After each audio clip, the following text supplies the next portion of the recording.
j'ai décidé qu'il fallait retrouver, à partir de vendredi, le confinement qui a stoppé le virus.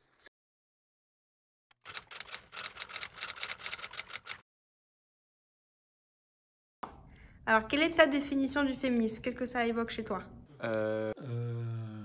Alors, c'était quoi la question déjà? Le féminisme, c'est la lutte contre le sexisme et c'est pour l'égalité homme-femme dans le monde. C'est agir avec les hommes pour que la position de la femme soit égalitaire à celle de l'homme, que ce soit dans la vie privée ou dans la vie professionnelle. Pour moi, c'est très simple, c'est de suivre un même objectif qui a pour but de trouver l'égalité et les mêmes droits sur un plan social, économique, culturel, juridique, n'importe lequel entre les femmes et les hommes. Je dirais que c'est une prise de conscience qui vise à rétablir la place de la femme dans la société. Je sais pas vraiment juste de prôner la femme, mais peut-être un peu trop. Est-ce qu'un homme, en général, peut se qualifier de féministe? Oui, moi je me considère féministe et je trouve même que c'est très important qu'il y ait des hommes féministes pour pas créer une sorte de ghetto, de zone fermée uniquement pour certaines catégories de personnes. Et je trouve très très important qu'il y ait des hommes féministes. Très clairement, je pense que oui.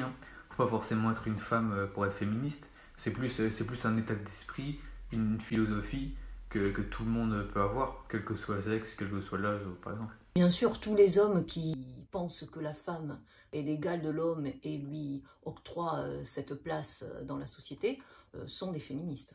Selon toi, pourquoi il y a autant de réticence à se revendiquer féministe? Je pense que ça peut venir du fait que certaines ont eu peut-être dans le passé l'air aigries et vachement agressives. Cela est sûrement dû au fait que les féministes les plus visibles dans le débat public sont les plus radicales. Parce que le féminisme, ça peut être interprété comme les fémènes un peu extrêmes, genre les femmes doivent être supérieures aux hommes, alors que le féminisme en soi, c'est l'égalité des femmes et des hommes. Ça vient peut-être en partie du fait que ça a été un travail mené par les femmes pour les femmes et qu'on a tendance à peut-être pas assez intégrer les hommes dans le débat. L'habitude bête et méchante de beaucoup qui suivent les autres et tout en haut de la pyramide, ceux qui commandent, qui ne veulent pas laisser une once de pouvoir.